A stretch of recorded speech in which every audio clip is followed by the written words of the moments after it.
Episode 214. Today we recap the series with the Brewers and preview the upcoming series versus the Baltimore Orioles. You're listening to the Bucko Banter podcast, brought to you by the Just Baseball Media Network. Cue the music. Rockin' one-on-one, she compliment my taste. Whiskey in my lemonade, cause I like the way it tastes. Best seats at the Pirates game, they let me run the base. Yeah, my time is like my money, cause I can't afford to waste. Wifey is a lawyer, take my date to my dates. Order steak by the plate, send in case after case. Run my race at my pace, clear the grass of the snakes. Adam, welcome back. Today is Sunday, September 7th, and the Pittsburgh Steelers are back. They are. The other Pittsburgh team, not so much, man. The LA Dodgers come into town, and those West Coasters think they're better than us, but they're our little brother. And then the gritty Milwaukee Cheeseheads come into town, and they know how to play ball, and we struggle with them. We can't figure them out. We talked to some people in the organization this week who basically told us, like, hey, we just got to figure out how to beat the Brewers. Literally word for word. Word for word. We just got to figure out how to beat the Brewers. And we talk with them, and it's just, they do everything right, man. Like every opportunity they have to drive in runs, whether it be no outs, 1 out, 2 outs, late in game, early in the game, no matter what it is, they find a way to get it done. They're so fundamentally sound. They put pressure on you on defense. They're an all-around great team, and it's not a team that goes out there and spends a ton of money. It's similar to the Pirates, right? But they win in the margins, as they like to say. They win in the margins. They develop well. They just don't make mistakes. They play fundamental baseball, and you just have to, which is a crazy concept, outscore them to beat them. Yeah, and make less errors. They're relentless, man. They never stop. Yeah, it's just like, they're a team that can trade a Corbin Burns, win a Cy Young, trade a Corbin Burns, and the next guy is just coming up. Like, it's just next man up mentality. That's just how well they develop throughout their system, and it's been pretty impressive. They're kind of like, they're the Cardinals of like 10 years ago, but the Cardinals have a much bigger war chest than Milwaukee does. Absolutely. And I mean, look at what they did with Quinn Priester. He's one of the best pitchers in Major League right now. Just scrap the four-seamer and added a cutter, and they're like, just go after hitters, and he's working horizontally, and it's working out for him. He looks confident. Yeah, he does. And I don't know if you were here. We were watching the Pirates game and the Steelers game. I think you left at halftime, but I was having this conversation with Debo. We've seen a lot of teams on the other side this year in the dugout getting ready for the games, and you can tell good teams from teams that are either out of it or just don't have it together. And that was one of the most put together, well-coached teams I've just seen in person all year. Yeah. Everyone that's come through, man, the Dodgers, the Mets, like Yankees, like whoever it may be that's been in that other dugout, the presence of that Brewers team is something special. Like, they know they have something good, and they're working towards a World Series. Like, it's that or bust right now. They're the best team in baseball. Yeah, absolutely. I'm actually a big fan of the club, and you look at their team, like, you don't have a sexy name. I mean, Jackson Chourio is a young star in this game, but like, you got a team full of Isaac Collins, Joey Ortiz's, Jake Bowers. Like, this isn't a sexy team by any means.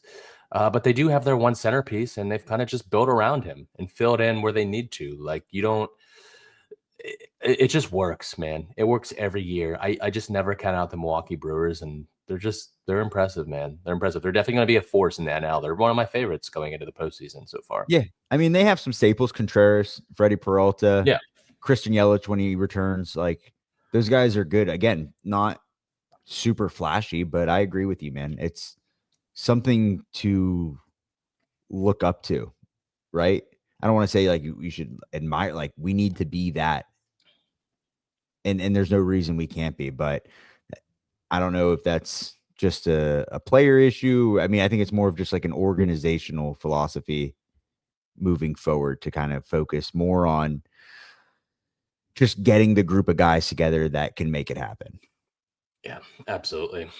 Absolutely. Let's give a shout out to Total Sports Enterprises real quick. TSEshop.com for all your Pittsburgh sports memorabilia needs. Gave out some cool stuff this week of Brian Reynolds All-Star signed baseball, Nick Gonzalez signed photo. We got much, much more. I think we have 3 actually giveaways left for the rest of the year, but that shouldn't stop you from getting whatever Pittsburgh sports memorabilia you want to hang in your office, bedroom, around your house, wherever it may be. Go to tseshop.com, go to the link below to let them know that Bucko Banter sent you. Scott, what are some headlines this week? Well, the big one that I have, well, I don't know if I'd classify it as big, but today, G1 Bay had a locker in the clubhouse. We're thinking to ourselves, who possibly could be going down or who is hurt that we just don't know about? Well, Ryan Kreidler, to my surprise, was still on this team. So he is being optioned back to AAA, and G1 Bay got called up and made the start in left field today. Adam, do you have anything else? G1 Bay. That's it. That's it. All I don't know right. if we talked about it last time. Nick York was recalled. Cam Sanders. Yep. Cam Sanders is back down after Kyle Yeah. Nicholas came off of the bereavement list. Right. So Cam Sanders is no longer with the big league club. But yeah, G1 Bay takes that last roster spot as of today. Really hope that doesn't last too long. Yeah, I mean, there's some other guys I'd much rather see. I know Billy Cook is hurt, so that's kind of hurting his chances being up here, but I think he'd be here if not. Yeah, I guess it's just at this point who. Yeah. Right. Who's left to call up besides, like you mentioned, Billy Cook. Let's how about we get into the games, Scott? Friday versus the Brewers, coming off of a sweep against the Dodgers, 2-5 loss. Johan Oviedo has looked really good, man. Really encouraging stuff going into the end of the year. 5 innings, 1 hit, 1 run, no earn, 3 walks, 4 Ks. He's reducing the walks significantly, right? He's starting to hone in a little bit more in the zone. An ERA of 2.7 right now. And then Carmen took over after Oviedo in the 6th, 1 inning, 4 hits, 2 earned, 1 walk, 1 K. One of his worst outings out of the bullpen this year. Kyle Nicholas came in 1 inning, 1 hit, 1 walk. Johan Ramirez, 1 inning, 2 hits, 1 earned, 1 K. And then Colin Holderman, 1 inning, 2 hits, 1 run, 2 Ks. Horwitz and Pham had doubles. Cruz and Pham with RBIs. As a team, 8 Ks, 1 walk, 6 hits, 1 for 10 runners in scoring position, 5 left on base. Jared Triolo had a bad error at shortstop that could have resulted in a double play. And then Cruz had his 37th stolen base on the year. Let's go into Saturday. Mitch Keller, 6 1/3, 5 hits, 2 earned, no walks, 4 Ks, got 10 whiffs. That was a 4.16 ERA, 6-14 overall record on the year. Not indicative of how he's pitched overall. Kyle Nicholas, 1 inning, no hits, 2 Ks, looked good in his return. That was his second start, I guess. Evan Sisk, 1 2/3, 3 hits, 2 earned, 1 walk, 2 Ks. Made a really fancy behind the back catch, but other than that, gave up 2 earned. Brian Reynolds, 2 for 3 with a double. Nicky G went 1 for 4 with a double. And Jared Triolo went 2 for 4, raising that average to 227. Don't look now, but Jared Triolo is here. 5 hits total, 0 for 6 for the runners in scoring position, 6 left on base, 10 Ks. Adam, I'm going to turn it over to you as I can see you're making a face at me. Listen, keep drinking that Triolo hopium. I mean, it runs through my blood right now.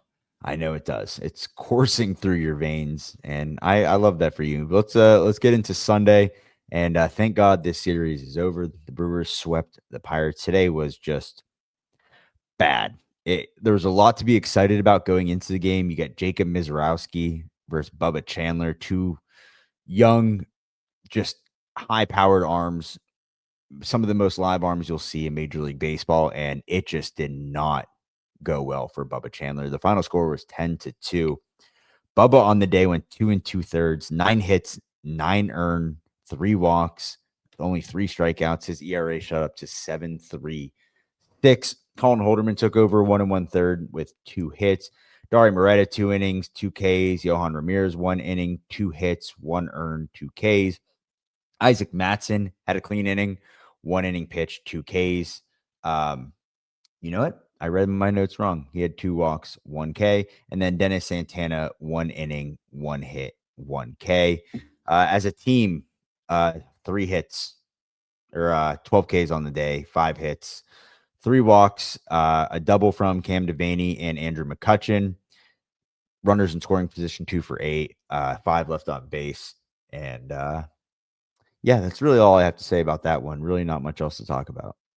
Yeah, Jacob Mizorowski, who we had a chance to meet yesterday, looked good today. 13 whiffs. I think he had 8 Ks over 7, something like that. Yeah. Looked really good. But what do you think the main problem was with Bubba? We had it on your laptop for like an inning, like that first inning, and it didn't go well. And everything that I saw was she was just leaving pitches right over the plate. Yes, center cut fastballs, man, and then just not being able to locate. Yeah. Really it. When he's able to locate and work the top of the zone at 99 to 100 and then throw you that changeup, it plays. It's effective. But when you're just missing your spots, it looked like he was more throwing today than pitching, just trying to do a little bit too much. He's a guy who I think when he gets ahead is very dangerous. Right. So he just wasn't ahead much today and was leaving pitches over, kind of battling back, and it didn't work in his favor. But I think, maybe unpopular opinion, but I think outings like this are good for young arms. I mean, given where the Pirates are right now in this season, they're not going to the postseason. There's no hopes. Going through a tough outing like this against one of the best teams in baseball, I think is good for him, and I think it's a way to help him grow while in this last month of the season going into 2026. Yeah, I mean, you could argue that he was in the zone too much today. Just trying to make too much happen. He had 0 chase out of the zone on the changeup, 0% swing rate, only a 20% swing rate out of the zone on the 4-seam, 100% contact rate.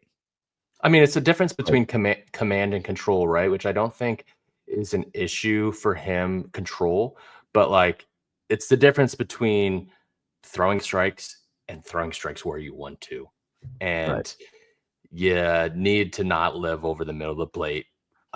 If you're not, I know his fastball has plus characteristics, but these are big leaguers. So it's gotta work on where he's putting those pitches going forward, especially against a team like the Brewers. But I'm sure they came out hunting fastballs too against an arm like him. Yeah. So it's a good team, man. It's a good team. It's not going to be the last time we see him start. I think from now on, you're just going to see him start games, right? You got to work through the growing pains one way or another. Scott, let's take a break right there, and then we'll be back with our preview of the Baltimore Orioles.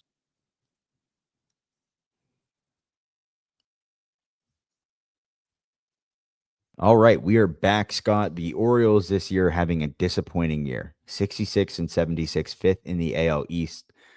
For a team that has a lot of young talent, they just really haven't been able to put it together. Pitching has always been an issue for them, at least early this year. It really was. They have a couple of bright spots, but why don't you bring us into Tuesday's game in Baltimore? Yeah, we got Kyle Bradish going, and these matchups have not been, announced or confirmed yet, but this is how they should line up versus Braxton Ashcraft. He's 0-1 with a 3.6 ERA and 10 innings pitched, only 2 games started, 15 Ks and a 1 whip. This is a guy who's returning from Tommy John, and he's looked good since returning. He throws a sinker, 4-seam slider, curve. He'll mostly throw heat at you. The sinker 38% of the time, 4-seam 27. He'll sit in the mid to high 90s with those fastballs. And he has a good feel for spinning the baseball. The slider gets up there in the high 80s while the curve sits in the low to mid. His pitch angles and movement, especially on the slider and sinker, make him very tough to square up. His slider in particular stands out for its whiff generation, complemented by a strong cutter. The changeup remains a work in progress and not yet reliable. This is not a pitch that he's throwing even 1% of the time, but getting something off speed off of those balls that he spins would be a big plus for him in his arsenal. Wednesday, right-handed pitcher Tyler Wells potentially takes the mound versus Paul Skeens this year. Wells 1-0 with a 3.60 ERA in 5 innings pitched, 1 game, 4 Ks with a 1 whip. The arsenal is a 4-seam at 34% of the time, sits low 90s, and he has a cutter, change, slider, and curve. The height is big here. Quite literally, he's 6'8", and the angle makes his 5-pitch mix tougher to square up. Elevated hard hit and barrel rates suggest when he misses spots, opponents capitalize, but a lot of potential for Tyler Wells. Yeah, another guy that's coming back from injury. Then Thursday, Cade Povich, the southpaw, will go against Oviedo if it goes as planned. 3-7 with a 5.16 ERA. 96 innings pitched, 19 games started, 103 Ks and a 1.46 whip. Throws a little bit of everything at you. Four-seam, curve, change, sinker, sweeper. Four-seam from the left side sits in the low 90s. The curve will sit in the high 70s. He mixes his arsenal effectively, keeping hitters off balance, even without overpowering stuff. Command is a clear area for improvement, especially his changeup, which has at times allowed hitters to sit on his fastball. So this is probably a back-end starter, but a guy that, I think they'll play the matchups against, and you might see Nick York at first base and some of our power righties in the lineup. Could be a big bounce back series. Just keep the energy up. I mean, that seemed like it was just snap of a finger. You lose 3 games. Yeah, for like, sure. Real quick. Didn't drag out. It just got straight to the point. Milwaukee came in. They got out. 3 victories. Let's get on the road, and then we come back. We got 2 home series left, Scott. Yeah, just 2, which is crazy that the year is coming to an end. You got the Orioles and you have the Nationals, and then you come back and you have the Cubs, and then you have the A's. Yep. And I think that's it. That's it for PNC Park this year. So come out in like a week to enjoy your last 6 games at PNC Park. Absolutely. Well, why don't you give us our hitter of the week? Our hitter of the week is going to be Brian Reynolds, Adam. This week, he went 6 for 19. 1 homer, 2 RBIs, walked 6 times, got on base quite a bit with a 480 OBP, 316 average.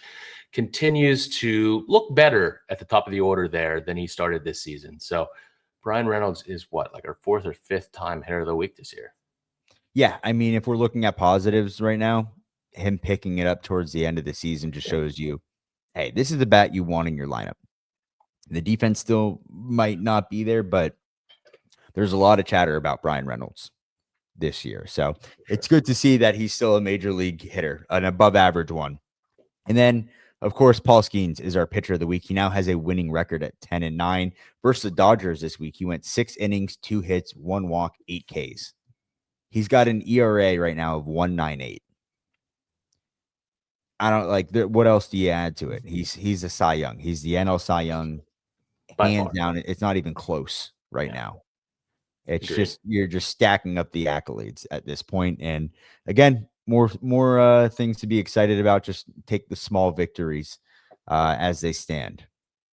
Yeah, absolutely. Well, Scott, let's get out of here. Good quick episode. Let's just turn our eyes to the road trip now.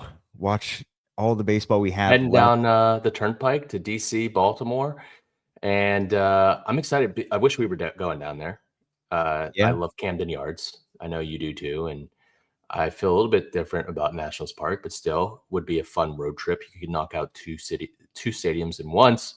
See the Buckos. If you're down there, go check them out. But I'm excited for them to get back here in a week and hopefully close out this season at PNC Park on a high note.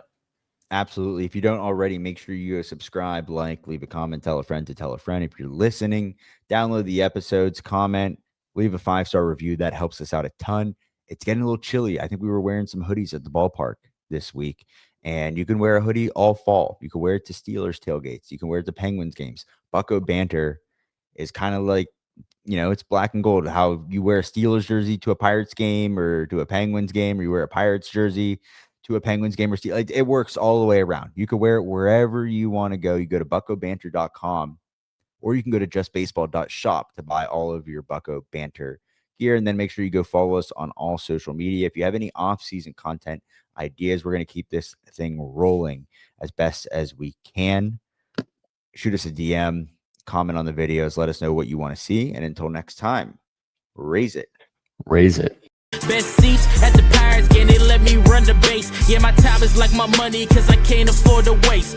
Wifey is a lawyer, take my date to my dates, or the steak by the plates.